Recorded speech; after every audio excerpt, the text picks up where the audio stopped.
प्रिय छात्रों एवं दोस्तों, आप सभी का बहुत बहुत स्वागत है अपने YouTube channel VK super fast class पर। मैं आज आप लोगों के लिए लेकर आया हूँ संस्कृत का अध्याय 11, जिसका नाम है व्याघ्रपथी कथा। इस अध्याय में हम लोग जानेंगे कि हम लोग अगर किसी के लोभ में फंसते हैं, मीठी वानियों में, तो उसके बाद हमारे जीवन पर उसका क्या बुरा असर होता है, इसी के परिणाम के बारे में इसमें पढ़ना है। चलिए देखते हैं। कहता है, अयम पाठ नारायण पंडित रचितस्य हितोपदेश नामकस्य नीति कथा ग्रंथस्य मित्र लाभ नामक खंडात संकलित। कहता है, यह पाठ जो है नारायण पंडित के द्वारा हितोपदेश से लिया गया है, जो नीति कथा ग्रंथ का मित्र लाभ खंड से संकलित किया गया है। कहता है, हितोपदेश बालकानां मनोरंजनाय नीति शिक्षायां च नाना कथा पशु पक्षित संबद्ध श्रावित। कहता है, हितोपदेश में इसमें बच्चों के मनोरंजन के लिए, बालकाना मतलब बच्चों के मनोरंजन के लिए नीति शिक्षायां च नाना कथा मतलब अनेक प्रकार की छोटी कथाओं के रूप में पशु पक्षी के संबंध से सुनाया जाता है। कहता है, प्रस्तुत कथायां लोभकस्य दुष्परिणाम प्रकटयति। इस कविता के माध्यम से बताया गया है कि लोभ कस्य मतलब लोभ का दुष्परिणाम प्रकट है।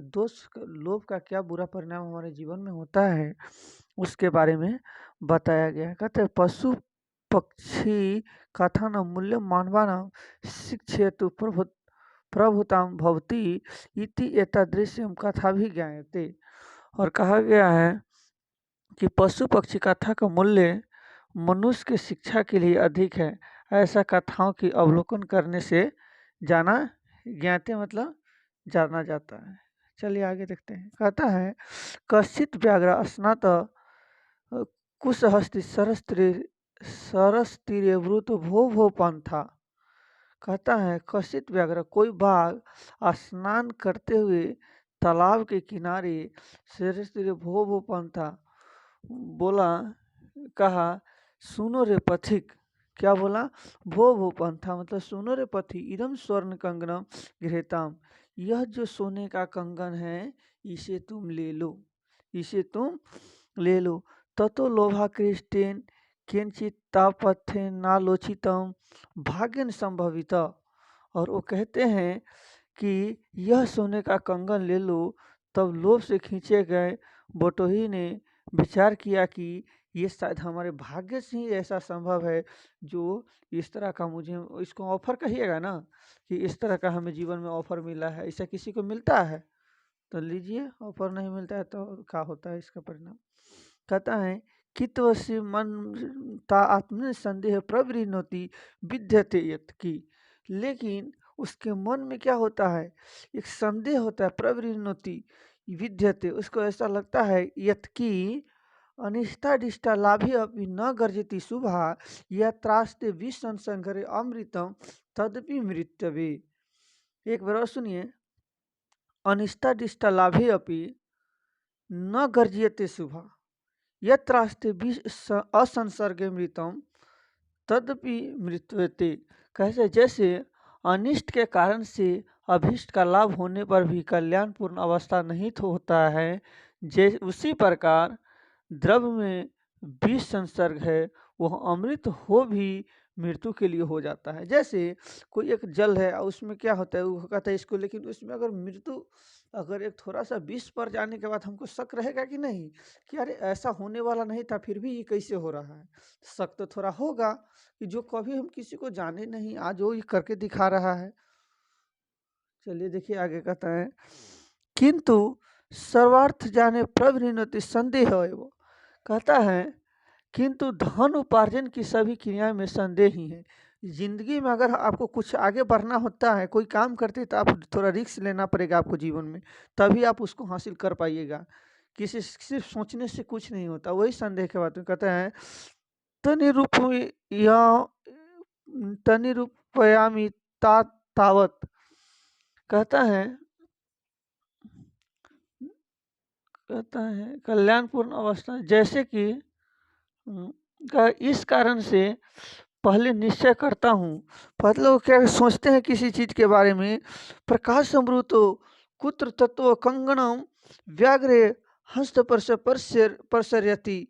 और कहता है कुत्र, कुत्र मतलब कहाँ है तुम कंगनम, कहते पथिक बोला कि प्रकाश अमृतो मतलब वो व्यक्ति बोलता है कि कहाँ है तुम्हारा कंगन, कुत्र मतलब कहाँ, कंगन है व्याघ्रे हस्ते परसरित दृश्यत्वा। तो बाघ अपने हाथ को फैलाकर ऐसे दिखाता होगा, ऐसे दिखाता है, कहता है कि देखो ये कंगन है। कहता है पंथ तो अवदत, तो पथिक बोलता है कथम मारित्वती तुम विश्वास, तुम पर हम विश्वास कैसे करूं। कौन बात ही बोला, पथिक बोलता है कि हम तुम पे विश्वास कैसे कर लूं कि तुम मुझे न छोड़ोगे। तो व्यग्र उच्चावन, बाघ ऊंचा स्वर में बोलता है सुनो रे पंथा, सुनो रे पथिक, प्रज्ञो यौवना यौवना दस्या मृतवती आसम। जब हम युवा अवस्था में थे, युवा जिस समय हम मेरा जवानी का अवस्था था, उस उम्र में मैंने बहुत से अनेक क्या किया, दुर्व्यवहार अवस्था किया, जिसका वजह हुआ कि अनेकानु गोमांसु वधानम पुत्र मृत्व दराश्चर वंशहीनातम।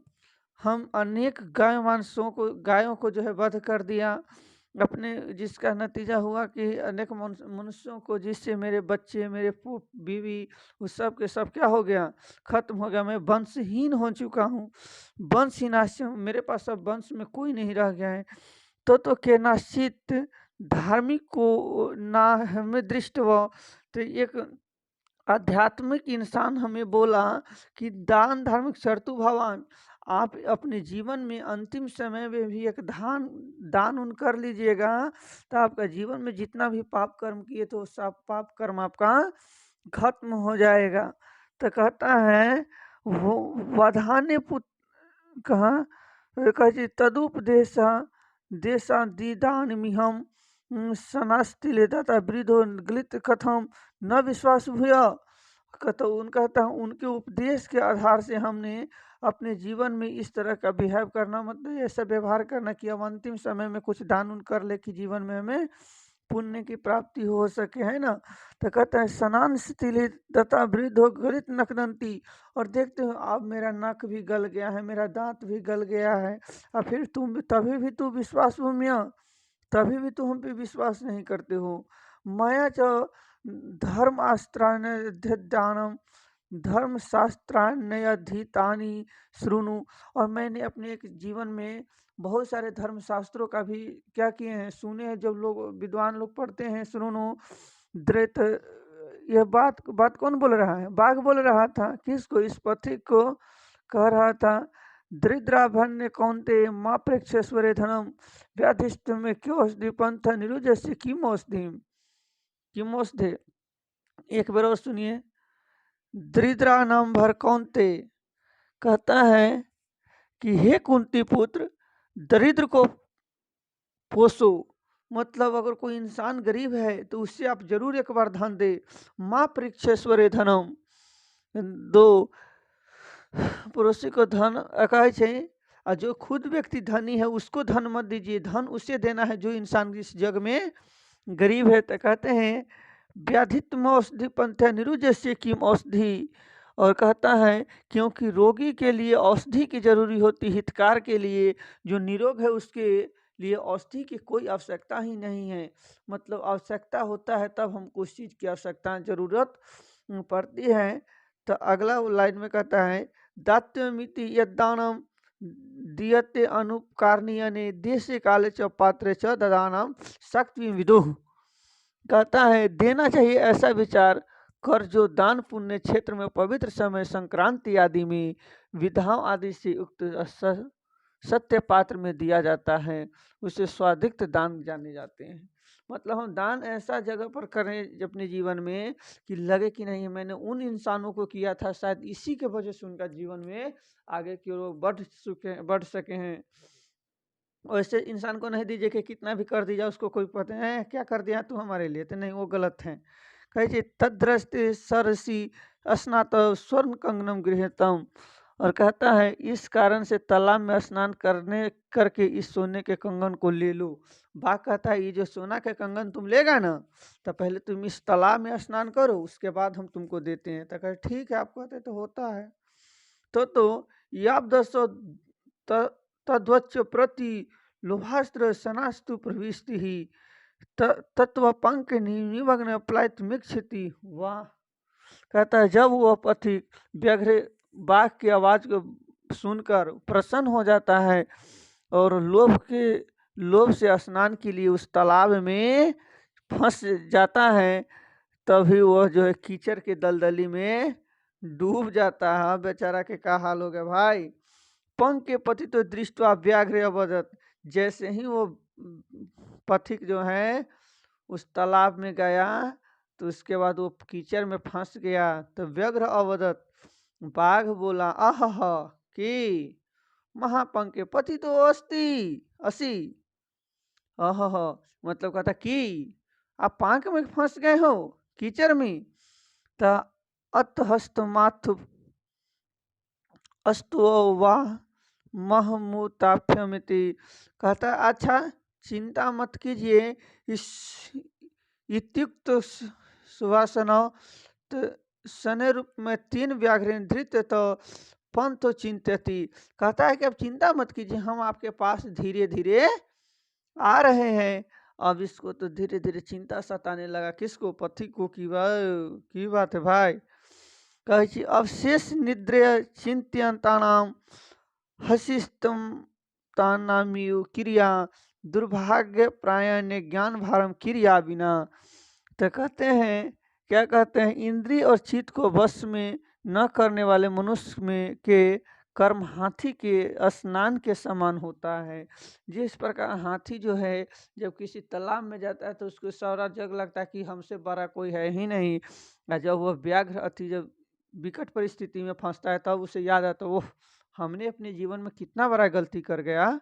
उसी प्रकार कहता है उसी तरह बिना कर्म का ज्ञान भी विद्या के भूषण के समान ही निष्फल होते हैं। जैसे हमारे पास हम कहते हैं कि हम बहुत ज्ञानी हैं, और जिस वक्त हमें ज्ञान की आवश्यकता होता है वहाँ पर मेरा ज्ञान सार्थक नहीं माना जाता है, तो हम फिर किस तरह का ज्ञानी हूँ खुद समझ नहीं आता है। इति चिंतयो न वास्य व्याघ्रेण व्यावदित खादित्व अत्य उच्यते, कहते ऐसा विचार करने वाले ही उसको उस व्याघ्र से मार डाला और खाया भी गया। इसलिए कहा गया है, क्या कहा गया, कंगन से तू लोभिन मग्न पंक सुदूरस्ते व्याघ्र ने संप्रात पथिक समृत होया था। सोने के कंगन के लोभ से गहरे कीचड़ में फंसा हुआ वह बटोही बाघ के द्वारा खाया जाता है। इसलिए कहते हैं कि जीवन में लाभ, क्या बोलते हैं, लोभ में नहीं फंसना चाहिए। आपसे पूछेगा कि इस कहानी का क्या निष्कर्ष निकला, तो इस कहानी का मूल निष्कर्ष यही है कि किसी को मीठी वानियों में आकर उनके बातों में न उलझे, नहीं तो इसका बहुत बुरा परिणाम हमारे अपने जीवनों में झेलना पड़ सकता है। Thanks for watching this video. इस वीडियो को देखने के लिए आप सभी को बहुत बहुत धन्यवाद। हमारे इस चैनल को लाइक, सब्सक्राइब और कमेंट और दूसरों के साथ शेयर जरूर करें।